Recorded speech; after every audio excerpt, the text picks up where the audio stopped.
Strategic Technologies, the only IT company that the Watchdog trusts. Did you know Masterforce has thousands of tools at Menards? Any tool you want, we have. There are hammers, drills, pliers, levels, wrenches, grinders, sanders, compressors, nailers, workbenches, mowers, blowers, chainsaws, floor jacks, knee pads, work lights, fans. And that's just a taste. Come check out the wide range of products from Masterforce, exclusively at Menards. Save big money at Menards. Too many West Virginia families trying to go to sleep tonight won't be able to. They'll be worried about their kids, their families, their ability to make ends meet. And for far too many, they'll be worried about the rising costs of prescription drugs. It doesn't have to be this way. These patients know the system doesn't work for them. West Virginians pay 3 times more for medicines than people in other countries. So more than 4 in 10 West Virginians skip doses of medication or don't even fill their prescriptions. They can't afford it. While these West Virginia families stay up at night, the big drug companies continue to make record-breaking profits. It just isn't right. That's why we need our Senator Joe Manchin to support the Build Back Better Act, which gives Medicare the power to negotiate lower drug prices. Senator Manchin said he is with us in this fight, and West Virginia families are counting on him to deliver. It's time to pass Build Back Better now. Paid for by Protect Our Care. Now is the time to explore Toyota's wide range of all-wheel and four-wheel drive vehicles. Like the brand new Corolla Cross with available all-wheel drive and more cargo room than ever. Or go off-road in a rugged new 4Runner. Visit your Toyota dealer today. Or go online to buyatoyota.com, the official website for deals. Hurry, offers end February 28th. Toyota, let's go places. You took the first step and quit smoking, but even former smokers may still be at risk for lung cancer. That's why SaveByTheScan.org wants you to know about a new low-dose CT scan that can detect lung cancer early. It takes only 60 seconds and could save your life. You took the first step, now take the next. Visit SaveByTheScan.org for a simple quiz to see if you're eligible and talk to your doctor about screening. SaveByTheScan.org is brought to you by the American Lung Association's Lung Force Initiative and the Ad Council. 304-214-1600. Call the Watchdog with your thoughts. We'll be right back to Local Talk. Hello, everyone. From the Watchdog, I am the Storm Tracker, Darnell Foster, with a look at your local weather forecast for your Thursday. Under mostly cloudy skies, temperatures rise to near 41 degrees. They'll fall back to about 31 for the overnight low under mostly cloudy skies. Plenty of clouds around for your Friday, with highs in the lower 40s. Have yourself a great day, everyone. From the Watchdog, I'm Darnell Foster. The views and opinions expressed on the following program are not necessarily those of this station or its sponsors.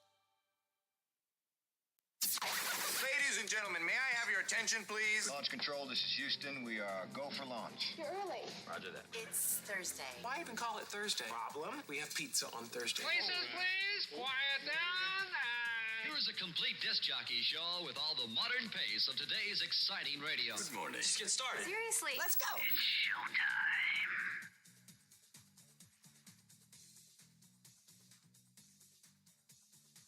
Live from the Robinson Auto Group studios, this is the Valley's longest-running morning show, the Watchdog Morning Show with Howard Monroe from WKKX and WVLY. 27 degrees at the Wheeling, Ohio County Airport. It's a cold morning. 26 here at my home studios in the Elm Grove section of Wheeling. 26 degrees at the Robinson Auto Group studios. Downtown Wheeling, in the heart of the Ohio Valley, it is cloudy throughout the morning in most areas this morning. Could see a few flurries to start off the day, but overall not a lot of precipitation during the day. Could see a little bit of mix this morning, as I mentioned, but then eventually later tonight actually, transitioning into rain, and we'll have rain for a couple of days. All the details of the weather coming up in just a bit here on the Watchdog Morning Show with Aaron Myler from the Big 7. It is 7:11, 11 after the hour here as we get things underway. Really, two major issues we're focusing on this morning. This is I don't say a world at war, that pushes it too far, but the European continent is seeing actual military action for the first time in a long time. Russia has invaded the Ukraine, and that's going to be a major topic of us throughout the morning this morning.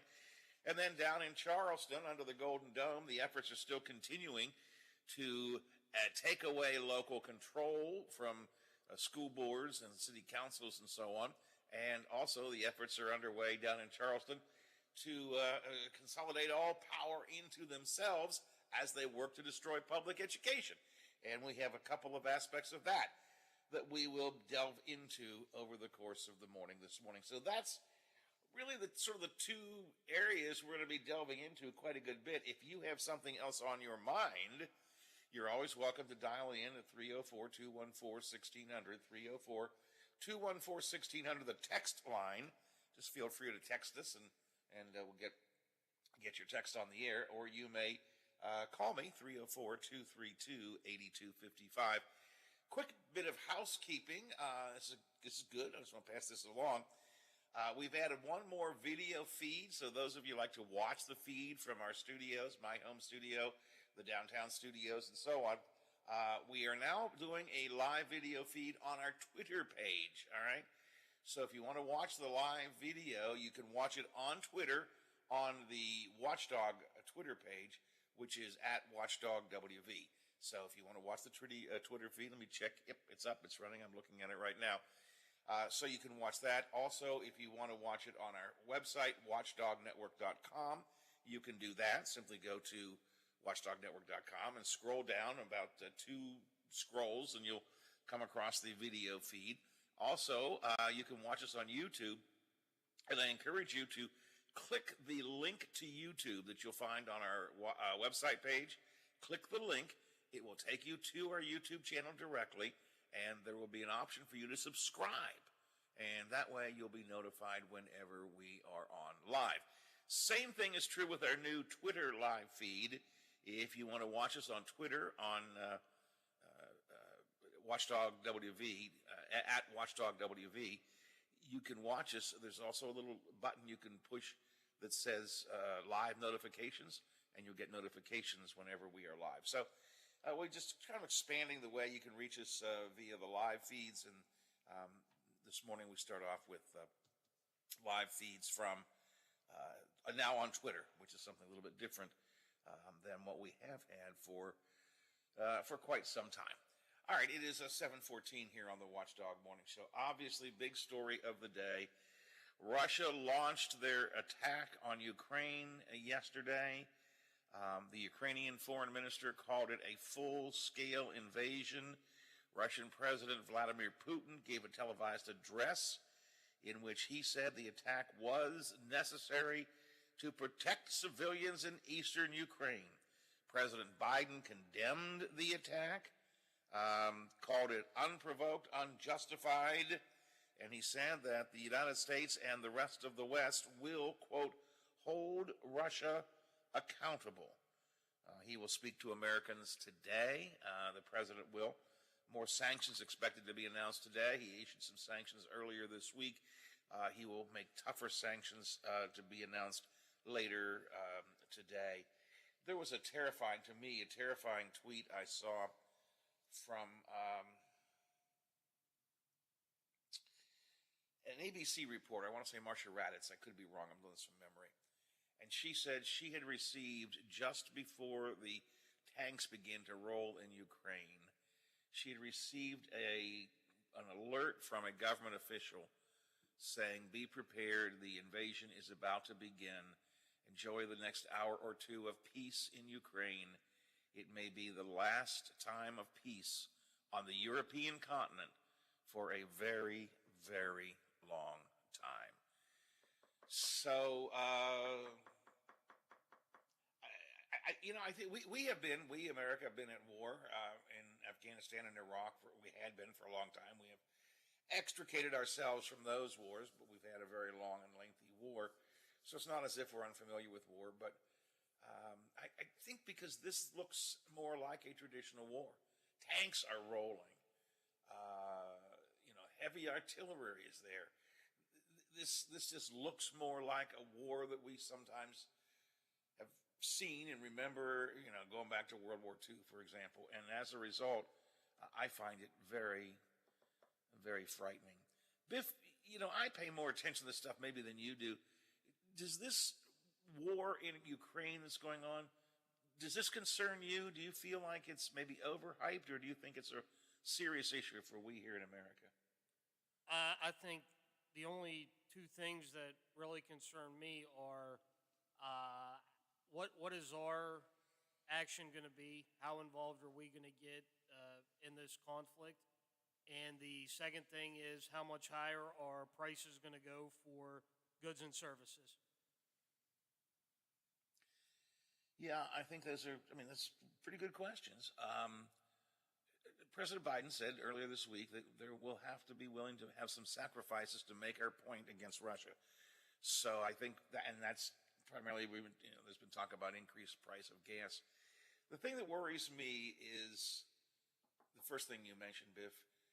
We've now this has begun. Now an invasion has begun, and at what point? And I hope the answer is none. But at what point do we become actively involved? Where there's no talk, none now talk about sending American troops to be involved in this. But that's what sits in the back of my mind. 7:18 here on the Watchdog Morning Show. Let's get some analysis of this and bring us up to speed with our Pentagon reporter, Tom Squitieri, who has been spending all day yesterday and I'm guessing a good bit of the night last night tracking what happened. Tom, good morning. Good morning. I guess not a surprise. Even the timing wasn't a dramatic surprise. We knew it was coming, but I personally, it just, when the news came that now there has been an invasion, it gave me the chills. It did as well, and for essentially the last couple of weeks, we've been hearing this drumbeat from the Pentagon that an attack was imminent, likely. Still hoping it wouldn't happen, but every day it got closer and closer. And then yesterday, Howard, we were called over. We were alerted to a background off the record briefing in the morning, saying that it looks like all the forces are in place by the Russians, and details of those forces that weren't given to us before, and that it's possible, that this was yesterday morning, that the invasion could be within a matter of hours.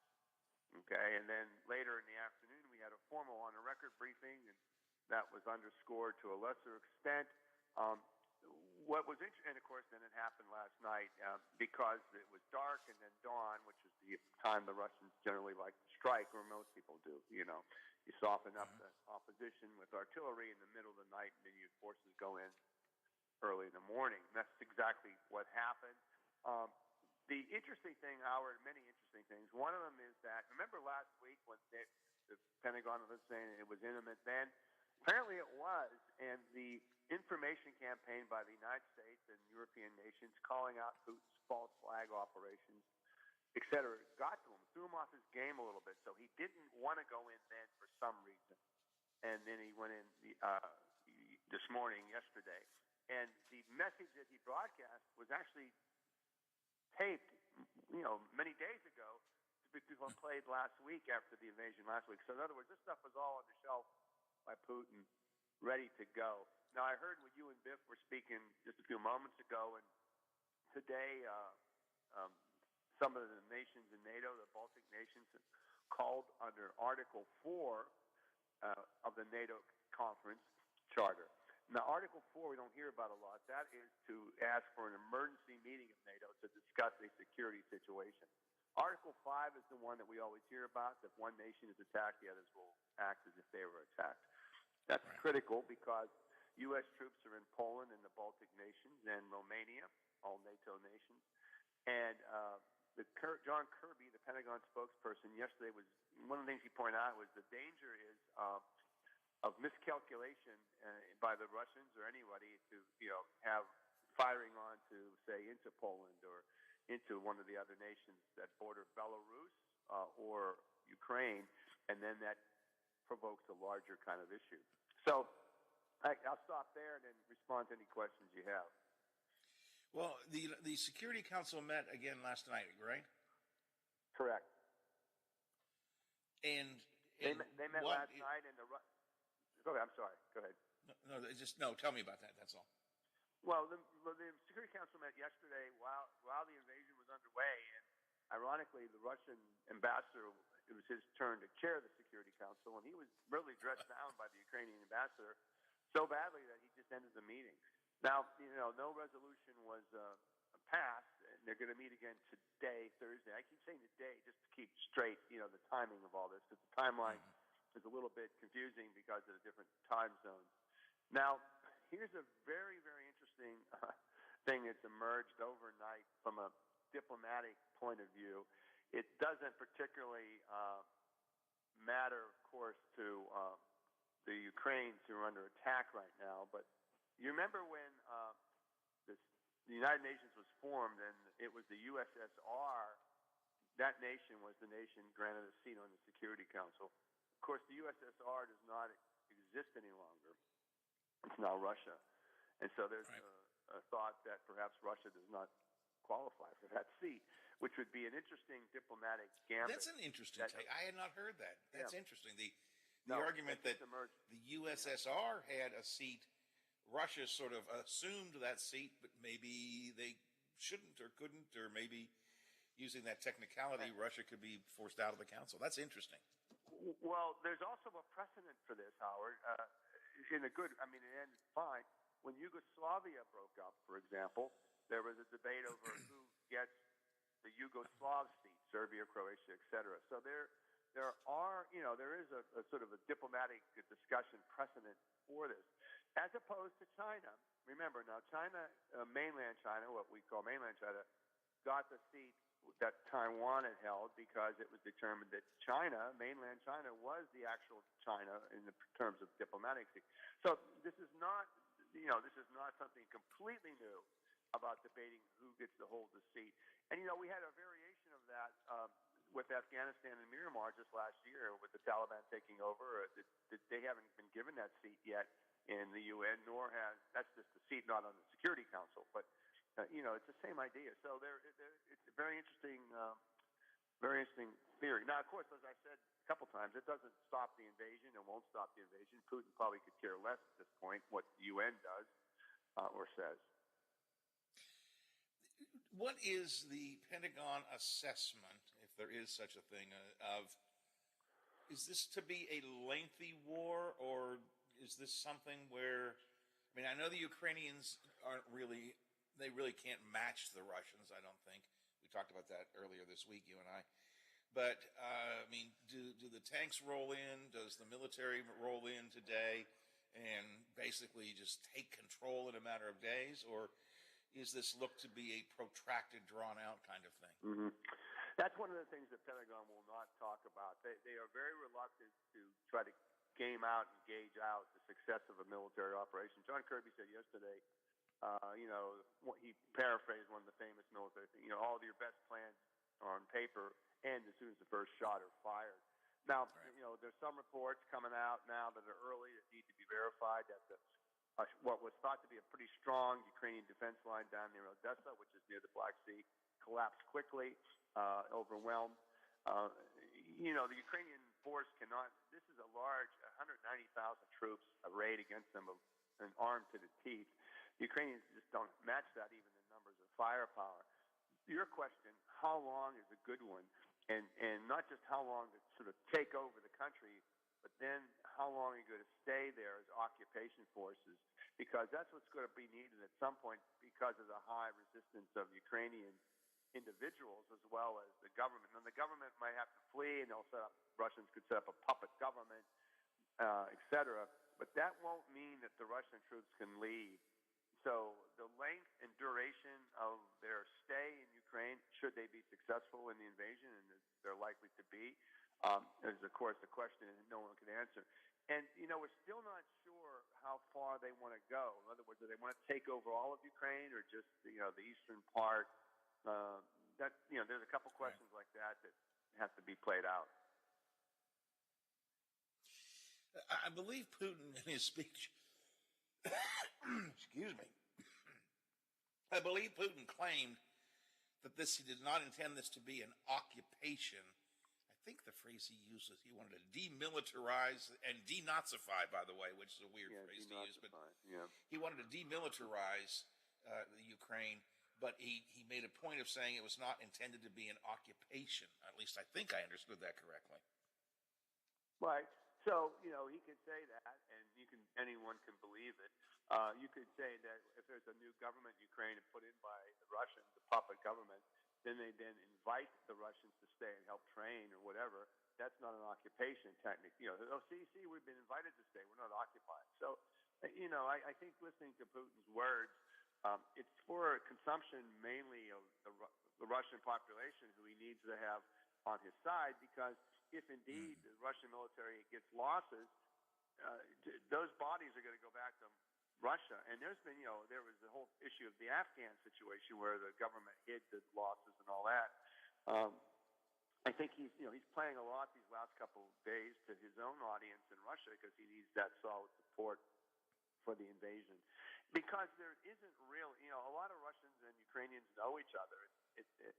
They're not the same country, but it's not like we know Canada and Canada knows us. It's a bad analogy perhaps, but the fact is, it's not like neither nation is dissimilar, and we kind of know what goes on in Canada, just like the Ukrainians and Russians know what goes on in each other's countries. So, the idea of invading Ukraine has to be sold to the Russian people.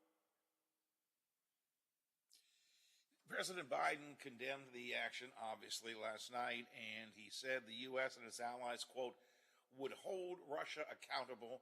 He's going to speak, he being Biden, will speak today at some point, and I assume he's going to announce more sanctions. Yeah. What, if anything, do we expect from what Biden will have to say? Well, they've done this thing now where they're layering the sanctions in, trying to sort of curtail the extent of the Russian invasion. And, of course, now that it's a full invasion, we're going to probably see, the steps to further unhook Russia from the international markets and international economy. I can't tell you the specific steps because, I don't know what they are, and there's been a lot of reporting back and forth on them. I think they'll be very strong. They're much stronger than what happened when Russia, invaded Georgia or took parts of Ukraine and Crimea the last time. There's a lot of unitedness of, that's a bad word, but there's a lot of unity, among other nations, like Singapore, the Eastern Asian nations, to punish Russia on this, which is critical. China's an outlier. India also has been somewhat calm, which is the most surprising one. But, maybe they're just sitting and waiting in their role of, as they like to do, as an international neutral sometimes. So, I think that you'll see a really harsh crackdown, and there will be, as you and Biff were saying, there will be some impact in the United States, obviously on the energy prices and other areas, and that's going to be felt at some point. Now, if people are criticizing Biden for this, and they said, the Biden administration wasn't strong enough and gave Putin the green light, and if Trump was still president, this wouldn't happen. Those are all wonderful cocktail conversations, but short of putting troops into Ukraine by the United States or any other nation, there's only so much you can do with someone who's determined to invade a country. That's what we're seeing. But tough international economic measures may not drive the Russians out of Ukraine right away or ever, but it'll make Russia pay a price for what they did. And then there's the whole other part of the story, Howard, is that what does the United States and NATO and other countries do to help the Ukrainian government in exile, which they'll set up a government in exile if the country's taken over, much like happened in nations in World War II, to keep that government alive and functioning for the day in the future when it can return. We talked earlier this week, Tom, you and I, about the politics. You and I talked earlier this week about the politics of this. And Republicans are still trying to figure out this is my analysis of it, how do they make hay out of this in a political way without seeming to be somehow anti-American, I guess. I mean, you can't not support the president in an international incident, but they don't want to give Biden a huge amount of credit. The thing I've heard the most, Lindsey Graham, among others this week, basically just saying why sanctions aren't tough enough. I think Lindsey Graham said, I want to see the mother of all sanctions coming down. If Biden tightens the sanctions even more and provides these mother of all sanctions, where do Republicans go? Don't they at some point just have to say, we're behind the president? Yeah, let me address that quickly in two different ways. First of all, if Putin was determined to invade Ukraine, which it seems like he was, no sanctions, even put in ahead of time, would have deterred him. He would have done it regardless. That's the real politic of this. That doesn't mean you can't take steps to try to dissuade him. And I'll leave that up to others to judge whether the United States and Europe did the right steps, enough of them, et cetera. But, the strong economic sanctions are going to come today. They're going to be strong. And I always like to ask people who continue to be critical of any decision made by a Republican or Democratic president, what is your suggestion now at this point? Yep, if you want to come out and say we should have the strongest sanctions possible, that's fine. That's a statement. That's your opinion. That's a great statement to make. And then when they don't meet your level of strength, what else do you think can be done? Make that suggestion. And so take it from being critical to being helpful, okay? And that's the whole thing about does anyone do enough? And I always like to say, what is the alternative, or what else can you do? Okay, that's a question. It's a fair question to ask anybody a couple days into being critical of a lack of action. Second, you're so right. They're walking the line here. It's just amazing to me that here's a war going on, but the United States had nothing to do with. Although people will blame the expansion of NATO for it years ago, but this, Putin was determined to invade, and the members of the Republican Party that want to have it both ways, criticizing the president. There used to be a thing where, in times of war, you don't criticize the president regardless of the party. And I can't remember this happening before, regardless. I don't remember either Bush being criticized for the wars in Afghanistan or Iraq, the latter of which were, under dubious pretenses, some say. So, there was never this kind of thing. Some people voted against the resolution to go to war, but that's different. They weren't being critical of the president directly.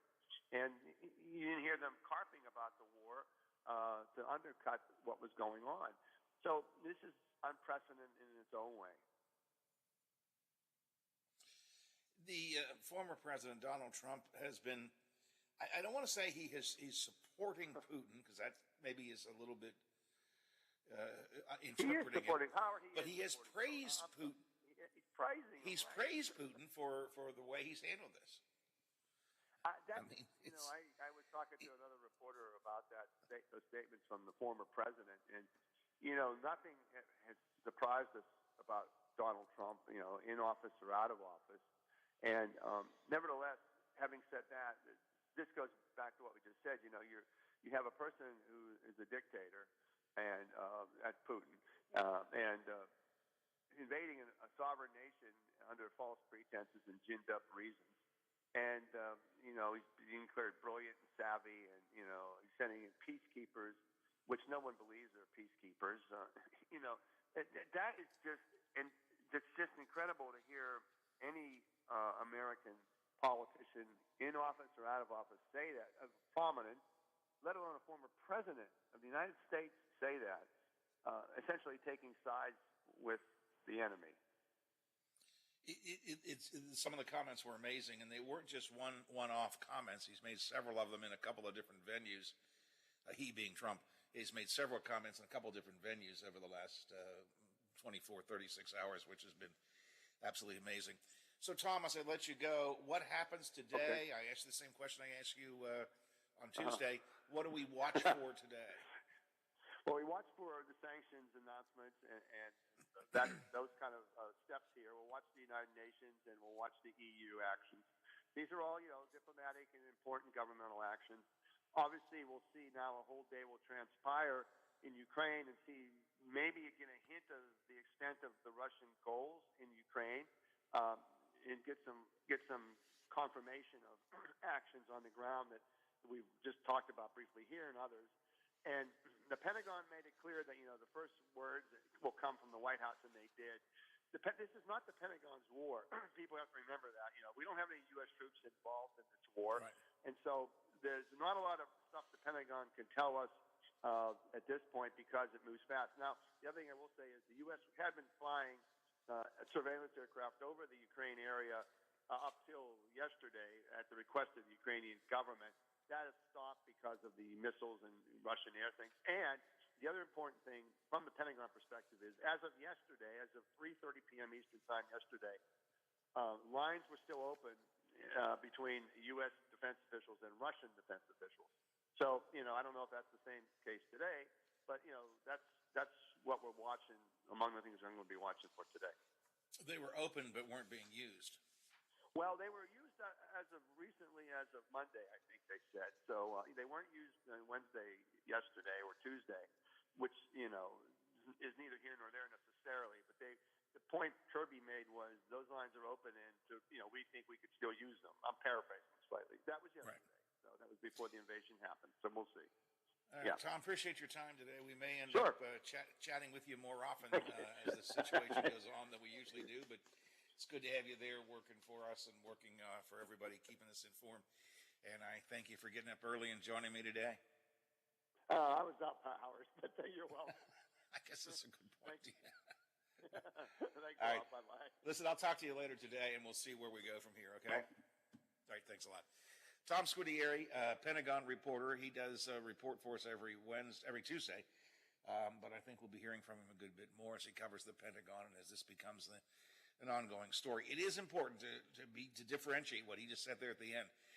This is not the Pentagon's war. This is not an American military action. Some additional troops have been called up sort of in the area, just going to be on standby stuff, but we are not, as Biff and I were talking about, hopefully not actively involved in any military action in responding to this. So it's not the Pentagon's war. It is the administration's response to Putin's war. But the Pentagon will probably be a key spot where a lot of the info comes from. And so Tom will keep us up to speed on that. We'll have an update from ABC coming up in a couple of minutes. But right now, at 7:39, 21 to the hour, let's switch gears to our local scene and bring in our friends from the Big 7, WTRF-TV, for some Ohio Valley headlines. Now it's time for your local news headlines from 7 News at WTRF, My Ohio Valley, and ABC Ohio Valley. Only on AM 1600 WKKX. The Watchdog. Good Thursday morning, Ohio Valley. I'm Stephen Ruffing with your 7 News headlines. After a special session called by Jefferson County Commissioners, a new interim sheriff has been named. It'll be the son of late Sheriff Abdullah, Fred Abdullah Jr. There will be an election for a permanent sheriff in November. The Central Committee of the Democratic Party has 45 days to name a different interim, if not Abdullah Jr. In the meantime, commissioners say they need someone in the office to make decisions, and Abdullah Jr. is the man for the job. He has also worked in the Jefferson County Justice Center for many years. Students and staff members at Wheeling Park High School want potential students and their parents to see what it's all about. All About Park and the Wheeling Park Career and Technical Education Open House will be held from 5 to 8 tonight at Wheeling Park High School. All About Park is an opportunity for 8th graders, private and parochial school students to see what Wheeling Park High School can offer them.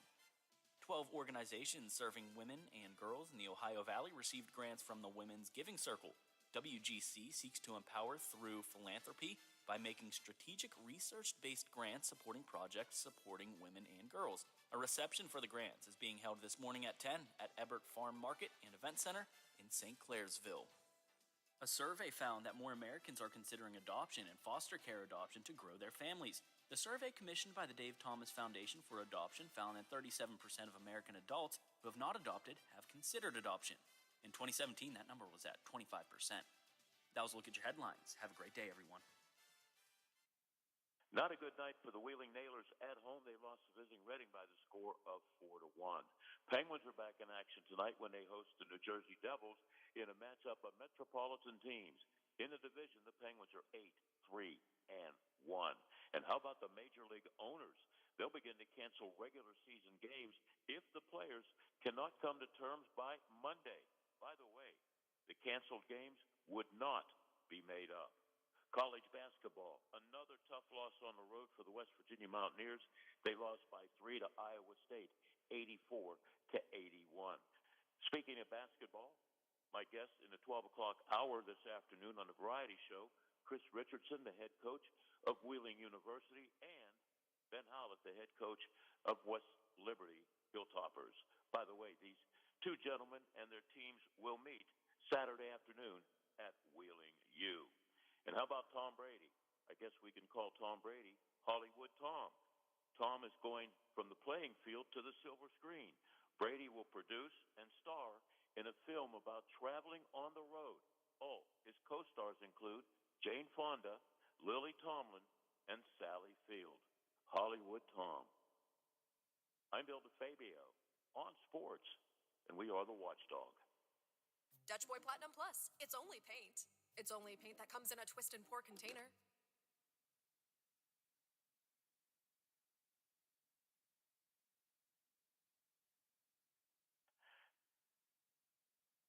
Hey. Who starred in that thing? Now that's a twist I didn't see coming. Dutch Boy. It's only paint. Only easy opening, smooth pouring, change your life paint. Only at Menards. Get 11% off everything, including Dutch Boy paint. The Mountain East Conference Basketball Tournament is back at West Banco Arena in Wheeling, March 2nd through the 6th. Tickets are on sale now. All session adult seats start at $72. Visit westbancoarena.com for tickets or mountaineast.org for tournament info. And you can follow the entire tournament live online at mountaineast.tv or wvmetronews.com. The Mountain East Basketball Tournament is presented by the Health Plan and brought to you by the Wheeling Convention and Visitors Bureau, Ogilvy Resort, and Main Street Bank.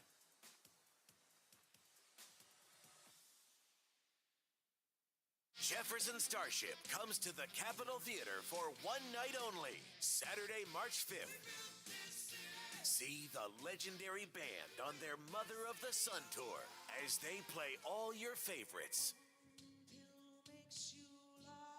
Their iconic songs never sounded so good.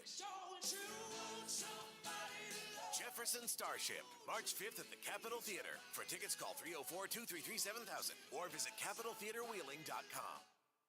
We don't run down at sundown. For sports talk all night, listen to WKKX. For political conversation, tune to WVLY.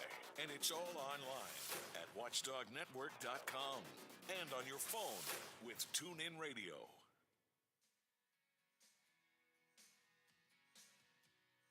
We're on air, online, on video, and on demand. Find us where you like us. This is the Watchdog Morning Show with Howard Monroe. I do want to remind you again, a little addition to our video feed. The video feed from my home studio or our other shows from the broadcast studios downtown. Now available on Twitter. So if you go to @WatchdogWV, the Watchdogs Twitter page, you'll be able to see the live video feed of our programs, all of our local shows, from the Twitter page. That's something new. We added it just yesterday. There's a little button you can click when you are watching it on Twitter that says live notifications. You click that and you'll get notified whenever we go live. And also I encourage you to go to our website, watchdognetwork.com, and you can watch the video there if you'd like to. Also, look up the link that we have there to YouTube. Click our YouTube link. It'll take you to our YouTube page, and you can subscribe to our YouTube videos. And that way, whenever we go live, myself or Bill or Butch or the mayor or any of the folks go live, you'll be able to get notification that they've gone live and you can watch it on YouTube. So just kind of expanding the way you can watch it. I know a lot of people like to watch. It's not that exciting. The morning show here is just me. But I know a lot of people like to watch the video feed, so we've been expanding that a bit. Everybody wants to know about the weather. That's why Aaron Myler is here with us every morning. And I'm trying to get a handle on this as well, Aaron. Your forecast says a few flurries maybe this morning, some precipitation later in the day. I see where the governor has issued some, I don't know what he called it, but weather alerts for some parts of the state, and Marshall County was one of them. And then from, I think it was the Weather Channel, one of my apps just sent me a little notice that a snow alert is coming. What the hell's going on, Aaron? Well, there's a lot of weather happening across the region. I mean, the biggest thing right now is just flurries at this point in time. That's like the main thing we're seeing right now. But I mean, we're gonna have flurries now as we get through the rest of your day. We're gonna start to have some showers popping in. They'll mainly be after like around sunset is when they'll start tonight. Could have a little bit of mix in there, but I think it's majority going to be rain as we go tonight into tomorrow morning. We'll see more rain continuing, and then it'll probably stop at looking like around sunrise tomorrow. So really that just the time it's dark is when everything's going to start to happen with this. The issue is that because we're leaning more in the way of rain now and not any other types of precipitation for our area, that just means there's more rain that's going to fall and just run off. So I think we're worried about one of our concerns is localized flooding, just because that's, I mean, it's always possible with rain anyways, but we're looking at like an inch. Some people could see like maybe up to an inch and a half in some areas. It's a decent amount of rain. Plus on Tuesday, we got all the other rain already. So, but luckily even with that, I think we're getting the action stage for the river, but we're getting up to about 30.1 feet is what we're looking at. So not even as high right now that we're looking at as we were last Saturday after all of that rain. So, but again, that's a forecast. You drive past the river. If you drive past the river, you can see it looks high, but it doesn't look like it's going to flood. I mean, going to hit serious flood stage. The creeks and streams have been running very high all week, so a lot of water probably could create some low-lying creeks and stream flooding. I'm not a hydrologist. I'm just making an assumption, but I watch those creeks and streams fairly carefully in the Wheeling area at least, and they've all been running high, very high, not flood high, but very high. So too much water could cause some problems. Exactly. So I think that's the biggest thing is like, it's good in the sense that if we get less, like with less ice and stuff, it's great because it causes less road problems. The other flip side of that is you get more rain, which would cause more flooding. Because, like, at least if you have snow or ice or something, it gives everything some time while it's frozen on branches and all over everything for the other water to kind of make its way down instead of all at once. But I just don't think that's the case for today, unfortunately. We're starting off as a pretty cold morning this morning. We're in the high 20s, but it's 27, 26 here at my home studios. It's a cold morning this morning. Yeah, it's cold. I like our song Biff when we talk. We always speak a little bit before this, and I was like, yeah, it's definitely cold, number one.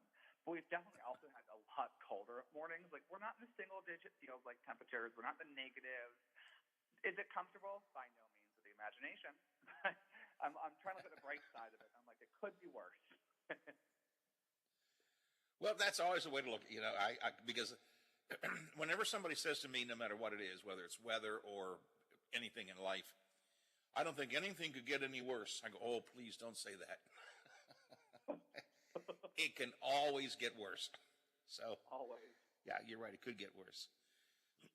Looks like, man, I got the frog in my throat this morning again. Sorry about that. Looks like the feels like from the airport is about 17 right now. So, yeah, it definitely feels cold. Exactly. We've been there all morning long with that. It's just like a light breeze, nothing really notable other than just taking your feels like temperatures down a bit more. But I mean, even that, at this point of the day, it's going to be a very slow warm up. And by warm, I mean 37 degrees for our high. So it's definitely not going to feel warm at all throughout the day. But as the temperature rises a tiny bit, it's going to be it's going to take a long time. It's not going to be quick today. So you can expect a nice cold day. And looking at the weekend and going into next week, it looks like a pretty consistent pattern of days from Saturday through Wednesday.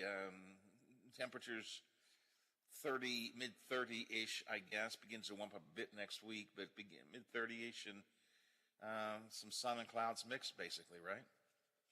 Exactly. We're seeing like partly cloudy skies for a lot this weekend. On Monday and Tuesday, it's just going to more so depend on the timing of the high pressure moving into the area as to when that sun exactly will be out. But yeah, the temperatures I've been saying all week long, they're staying right around 40, give or take a few degrees. Because I think every other day for this week pretty much I have 37 degrees at the high. When I'm making it, I just been making the numbers.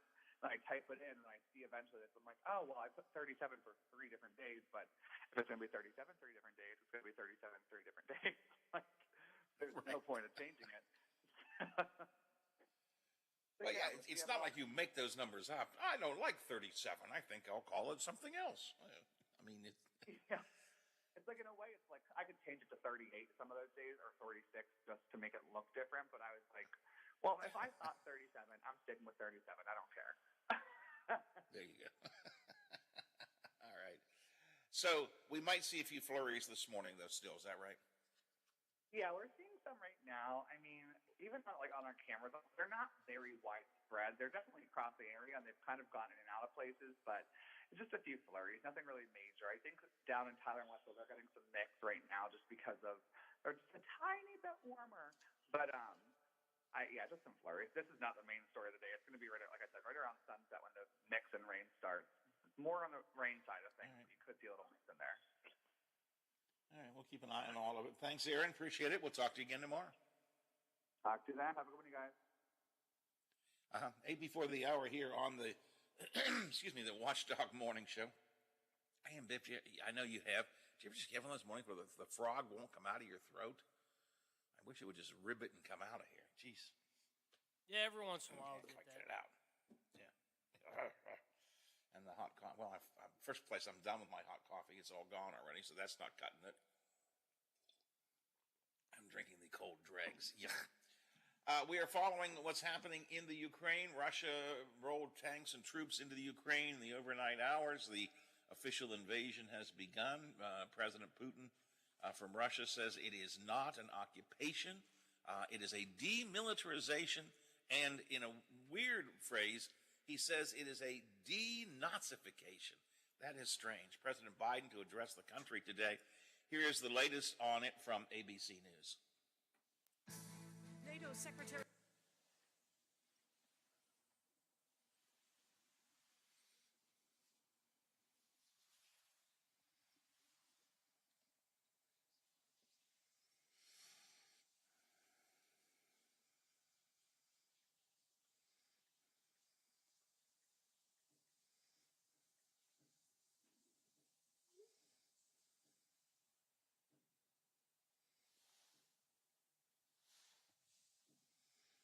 Targets in the outskirts of the city wasn't constant bombardment, but a boom every so often. Ukraine's border guard said Russian troops attacked from the north and crossed from Belarus with artillery, tanks, and small arms. The Ukrainian military reported casualties, the first of what could be many in a conflict widely expected to be bloody. The UN Security Council held an emergency meeting last night. President Biden, who is promising even stiffer economic sanctions, will deliver remarks today. Sherry Preston, ABC News. Coming up on Metro News Hotline. On the Thursday edition of the show, Jermaine Lucier will be here in the 3 o'clock hour. In the 4 o'clock hour, Adam Harris drops by to talk about Mountain Stage, and Kevin Kinder from BlueGoldNews.com will be here at 5:33 to talk about Mountaineer basketball and a quick start for Mountaineer baseball. Plus your calls, texts, tweets, in or out, and our question of the day. Metro News Hotline with Dave Weekly. Weekday afternoons from 3 till 6 at WVMetroNews.com and on this Metro News station. Ohio has over 920,000 diabetics. If you are a diabetic, take a step in the right direction by having your feet checked routinely by a podiatric physician, the most qualified doctors to care for your feet. Adding a podiatrist to your healthcare team can help you better manage the effects of diabetes on your feet.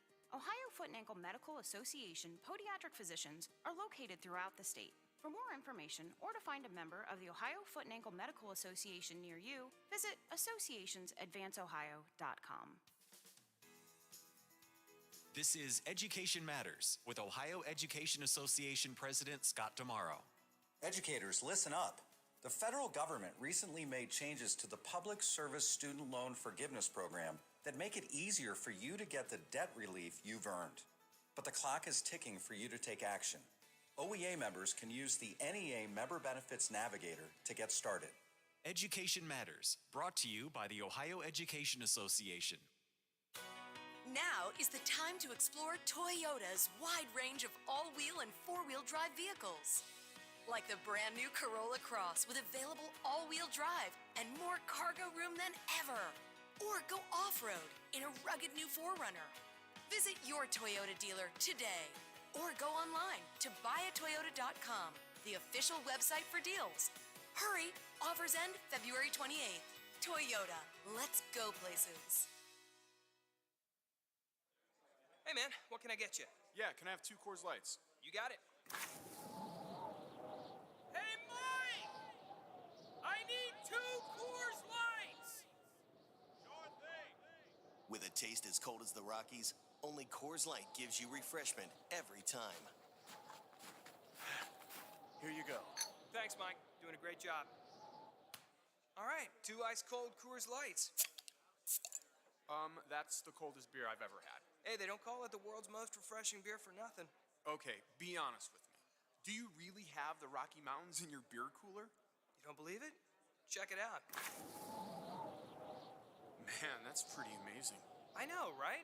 I can't believe it myself sometimes. I mean, this cooler is only 3 feet wide. Coors Light, the world's most refreshing beer. Coors Brewing Company, Golden, Colorado. With great beer comes great responsibility.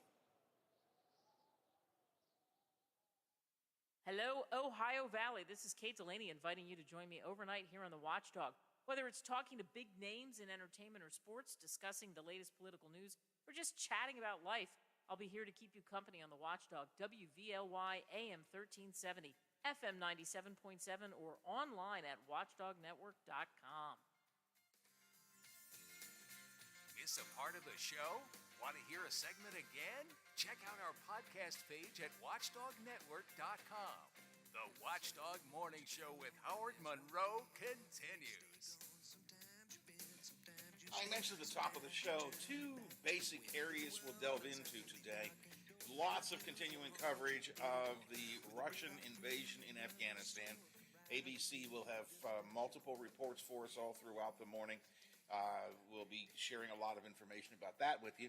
And, of course, as we tend to do this time of year, lots of coverage under the Golden Dome down in Charleston, where the efforts to consolidate all power in the state into and unto themselves continues, and also where efforts to live out the Fox News world are continuing as well. And we're going to talk a lot about that coming up next hour. I think there's been an attack on working people in the legislature this time around, including unemployment cutback proposals. We'll talk to Glenn Giffen from the IBEW about that in the next hour of the show as well. So that's kind of my dichotomy for the day, the Ukrainian situation, the situation in the Capitol. If you have something else you want to get into, I'm okay with that. Call me, 304-232-8255, 304-232-TALK. Or use the text line, simple, easy. Write your message, send it off via text at 304-214-1600. It is 27 degrees at the airport. It's 8 o'clock here on the Watchdog Morning Show.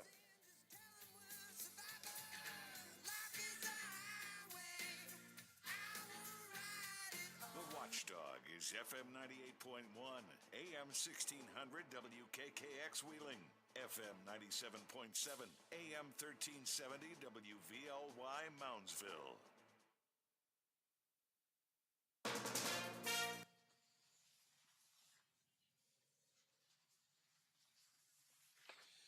All right, Biffy, Capitol report when we come back. I may do a status report after that as well. And then Glenn Giffen's supposed to be, I'm assuming he's coming in, but he'll come or call in. I'm not sure which, for 8:15. I have multiple requests out to Brad for 8:40, and very unlike him, he hasn't responded to me either last night or this morning, so I don't know what that's all about, because he usually tells me quickly yes or no, but right now that's sort of tentative. I'll have to wait and see. But Glenn's set for about 8:15, just so you know. And anything else I need to know that's going on I should be aware of? Not yet? Okay. All righty. All right, I'm going to get some coffee, and I'll be back.